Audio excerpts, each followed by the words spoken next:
It took me some time, but I got this done. So this is Yacht Club Games' new game, Mina the Hollower. I had a crazy blast with this game. So, what was done with this game?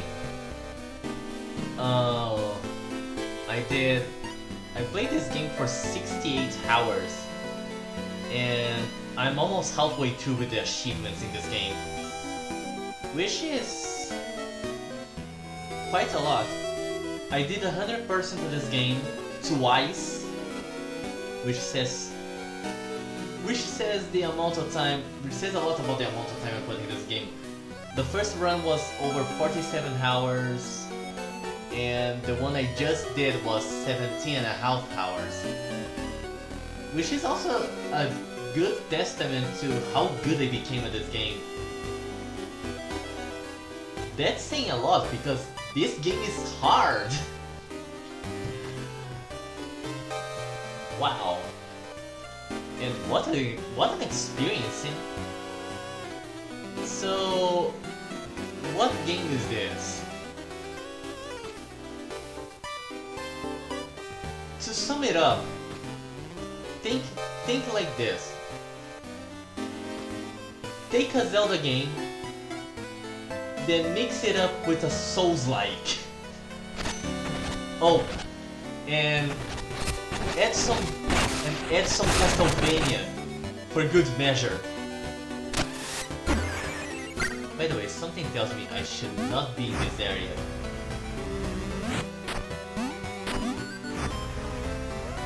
So...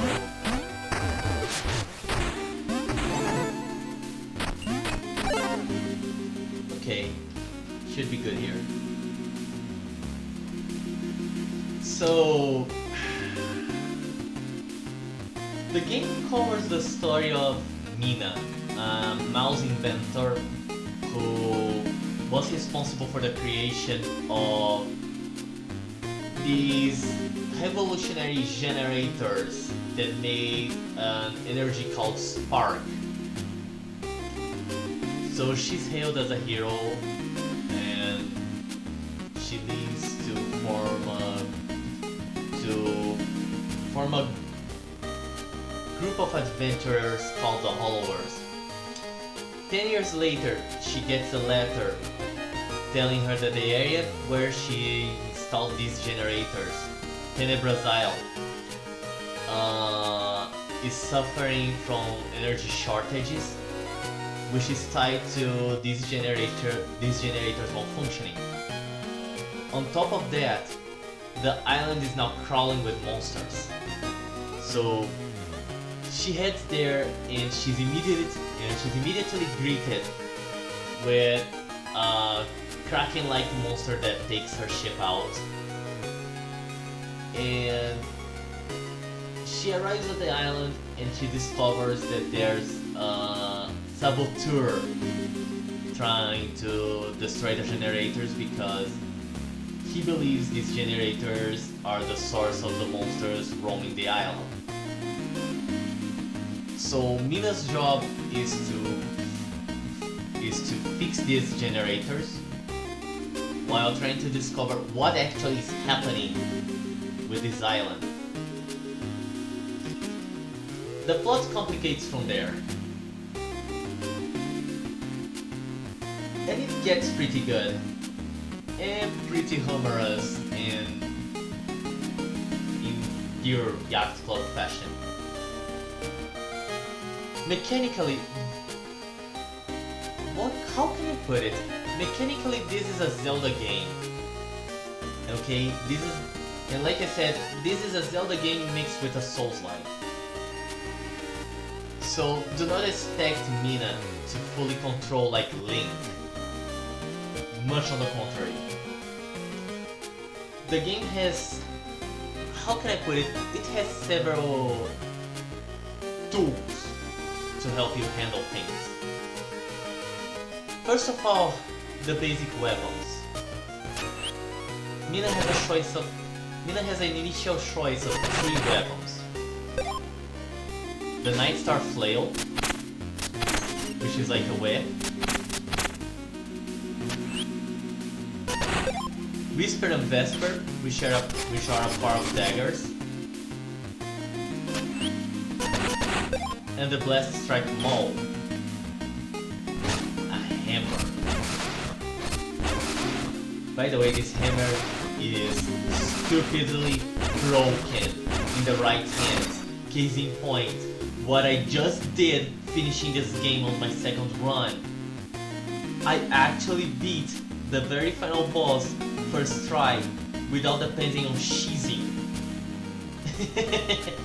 It tells a lot about how good the hammer is. There are a lot of tools. Secondary, you have sidearms, which you can activate with a triangle button. So what do sidearms do? Castlevania sub-weapons. And there are a big variety of these. 14 different sidearms, with one hidden behind the last one. You have the axe, which can create a shockwave when it lands. You have a dagger, which basically is Mina's equivalent of the cross. Recall disc, who allows her to teleport back where she leaves it. Dynamo lantern, which is a big ass flail. Drill driver, my favorite sub-weapon, because it allows her to fly in the air, which I used it a lot to stand jumps. There's the bounding bombs, which are ricocheting explosives that, when combined, form an explosion you can direct with your weapon. Iron Steed, which is basically a bicycle you ride to attack enemies. Hollower's Rocks, the worst sidearm, in my opinion. It's the game's equivalent to the daggers. Fog Thrower, which is a flamethrower. Beckoning Color allows you to summon a familiar who attacks enemies for you.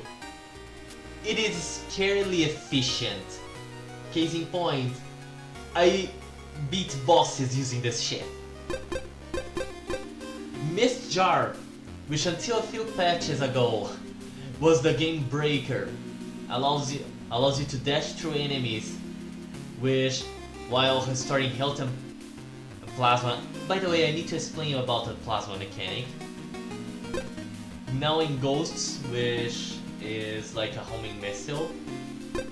Deflector Parasol, which this screen already explains. You can toss it at enemies, which creates knockback, or you can use it to float over pits. It's not as good as the drill driver. And the game has a fishing rod and a fishing minigame, actually a fishing side quest, which can actually be pretty useful if you know how to use it. Now, another thing that I need to mention is the plasma vials. They are the game's answer to the Estus flasks. So how do plasma vials work? You need to hit enemies so that the depleted part of your life gauge fills with a yellow. This yellow is what your plasma vials will recover. You will quickly realize that combating Mina the Hauler is how much you can avoid attacks and use enemy openings to attack yourself. It's like Dark Souls, but involves a bit more of strategy, because if you want to heal, you will have to learn to hit and not be hit. Which is how the dodging mechanic of this game comes into play. Burrowing. So by holding the jump button, Mina can stay in the ground for a little while. She moves fast and she can dodge several attacks with this. Knowing how to handle this is crucial for battling this game.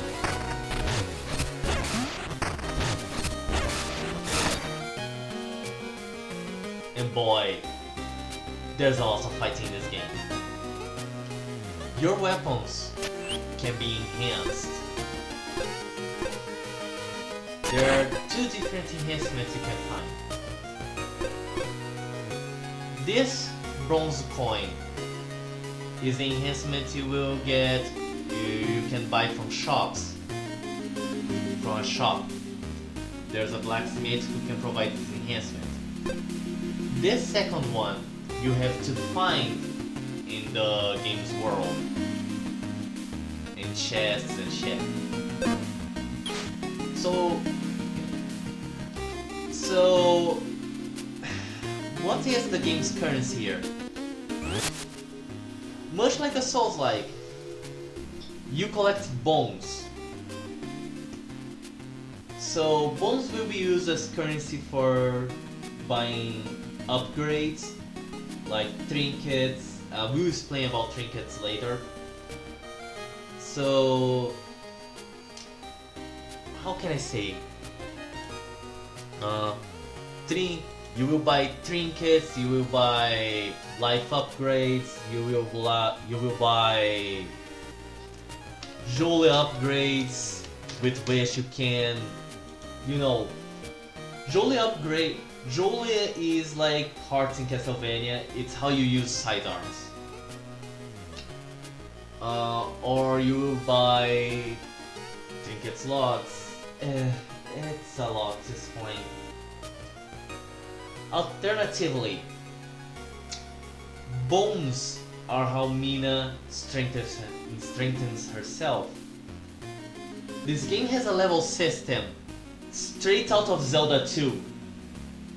So when Mina acquires a certain quantity of bones, a bone up message will show, and she has the option to increase her attack, her defense, or the power of her sidearms. There's a max level, as you can see, but on New Game Plus this max level increases. I will also go over the New Game Plus later.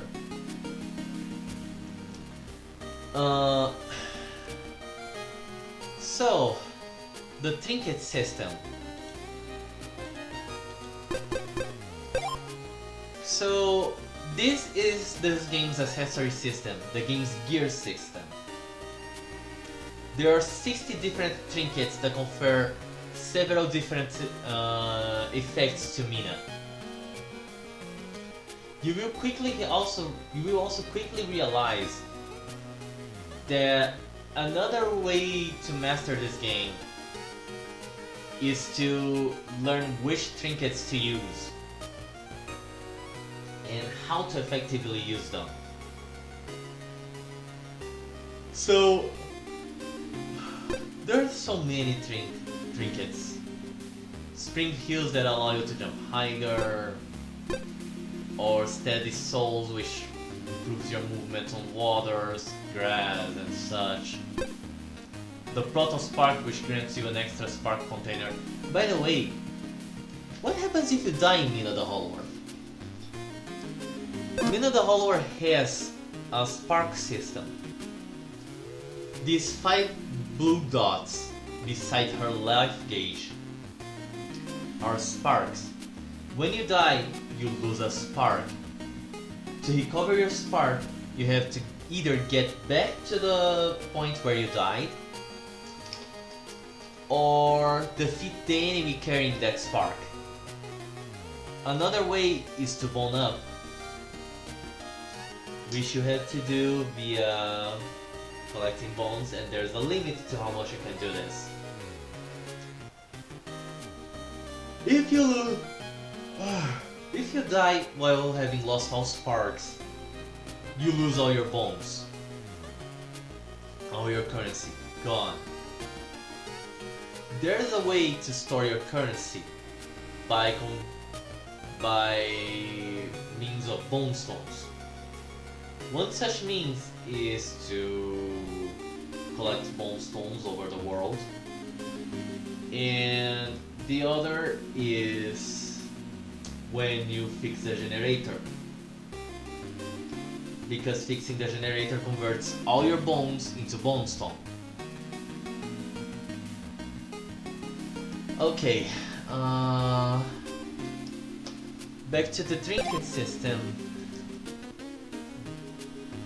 Mastering a build will, like learning how to build Mina, will get you far in this game. There are several means with which you can trash stuff around. Like, for example, Shen Capacitor, which increases your damage as you land hits without being hit. Or Uranium Bracelet, which increases damage dealt and received. And there's movement and utility trinkets, like this is my favorite trinket, the Tunneling Codex, which allows you to repeatedly burrow as long as you hold the jump button. And of course, the Spark Catcher, which makes it easier for you to recover a spark container, because you don't need to kill the enemy to recover it.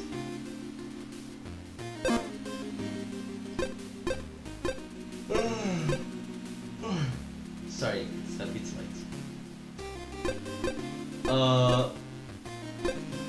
Okay, I have gone through all.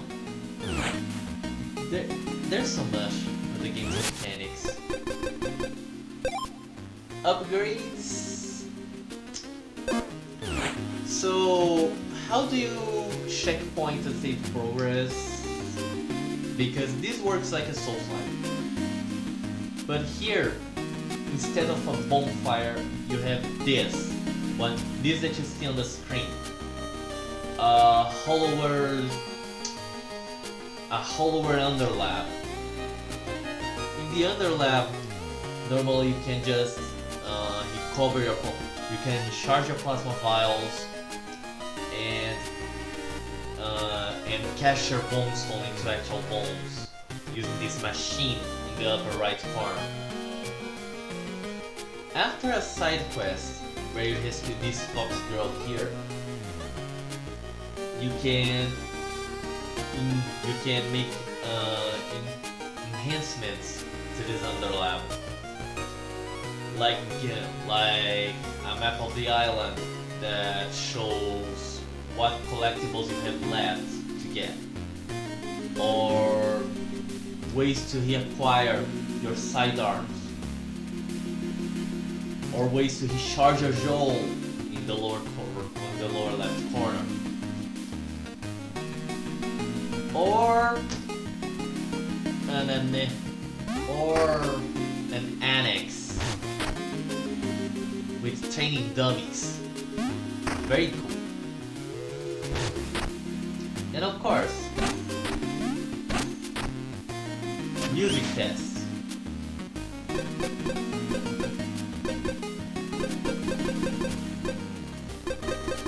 You can listen to all the music of the game.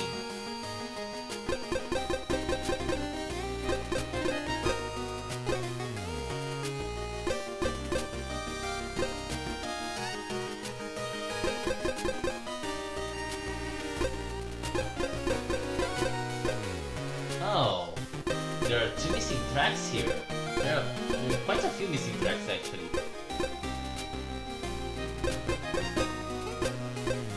Sign that I didn't do all of the game yet. 82 of 87. Okay.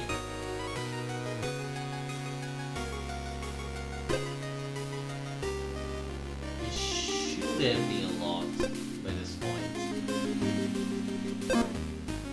But anyways, after I wasted so much time here. Well, okay, I spent quite a bit of time explaining mechanics. I am pretty sure I forgot a lot of things. Okay. Where else? Where to go? Graphics. Okay, Sorry, I'm a bit lost here. Graphically, this game is quite incredible. The guys from Yacht Club inspired this game on the Game Boy Color Zelda games, the Oracle games. The color palette and the visuals show, and they show a lot for it. The game is gorgeous for the graphics it uses, and you won't be left disappointed with the visuals here. Music. So I think the same guy who did Shovel Knight did the music for this game, but much like in Shovel Knight, they got help from Mega Man's composer. In this game, they decided that they could get help from Yuzo Koshiro, the Streets of Rage composer. There's some music in this game that really shows was made by Yuzo Koshiro. And the music in this game slaps like hell. In particular, one of the dungeons has really cool music, which actually helps me distract from the fact that I'm walking inside a giant sea creature. Thanks for distracting me from the fact that I'm in a long level. I needed that. I have trauma with long levels. But the game hasn't... The environment in this game is very varied. So there's the city of Ossex, which you saw on the start of this review. You will walk through swamps, you will walk through villages, cemeteries, beaches, snowy mountains, a space station. There's everything in this game. And the graphics do a great job.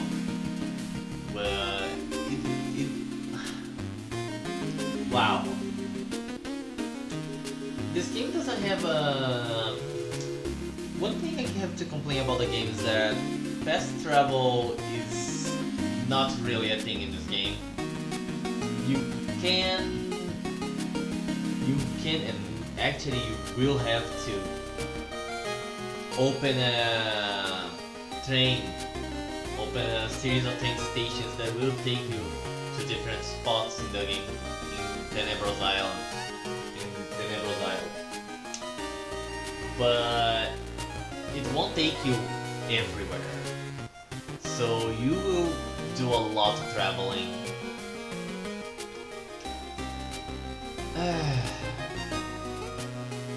Finally, the difficulty, because I didn't talk about the difficulty, and difficulty is something big in Mina the whole world.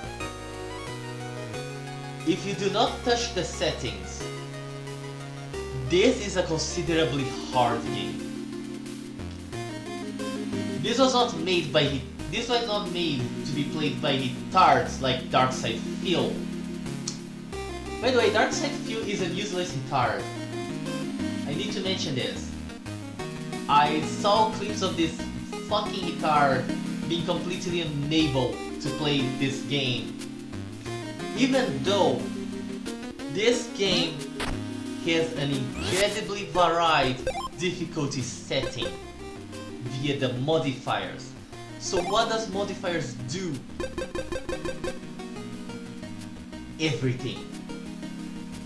You can heavily customize your gameplay experience.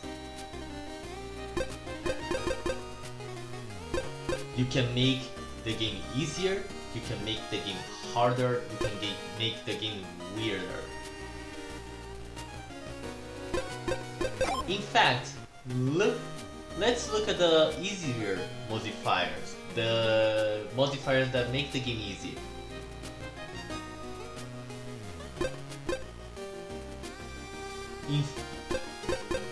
There's literally everything. Hedgehog mode. Oh,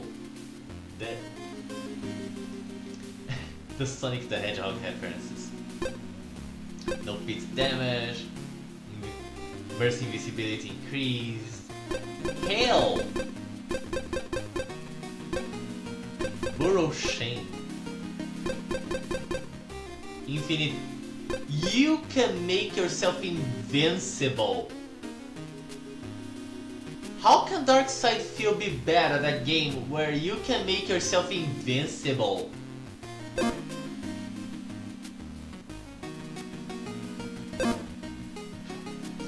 You gotta be fucking kidding me. But when you don't touch these modifiers, this game will test your ass.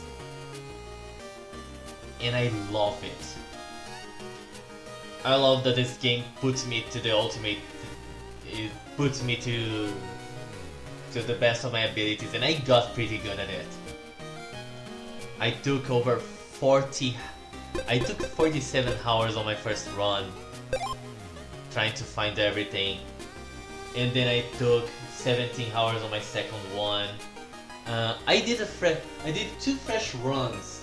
I had to do the second run fresh because New Game Plus doesn't exactly translate what this game can do. And this game has a New Game Plus once you finish it. So you can start with everything, but enemies will be tougher and stronger. So I did a stab at the New Game Plus, and I didn't have a lot of fun with it yet because all it does is increasing monster enemy toughness, and yeah, when you already have everything, what's the point, you know? Although I think you can do something about that because the game has a pawn shop where you can sell everything you own for bones. By the way, there's an achievement tied to it, I should try it.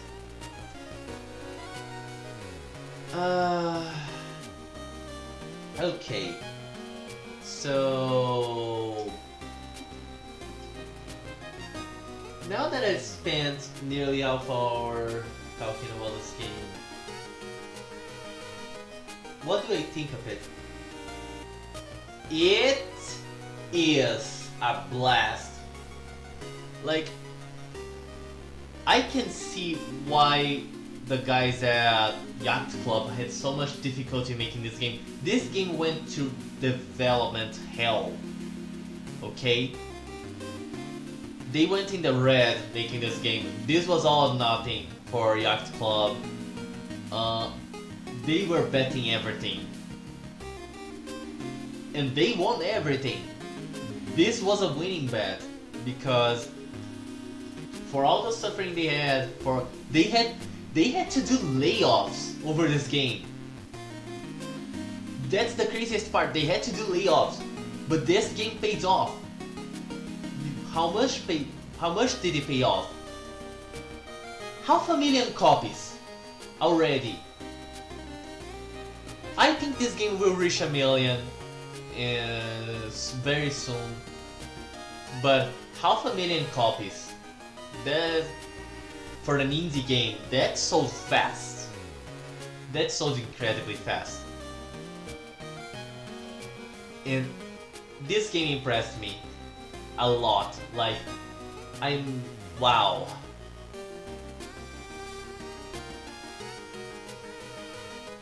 What can I say?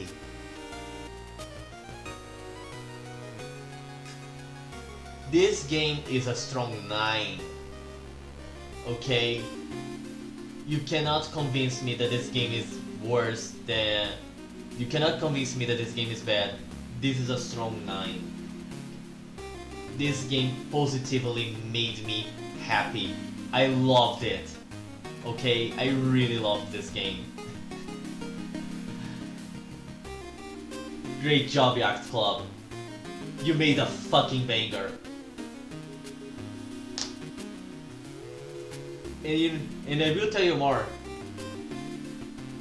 I want a sequel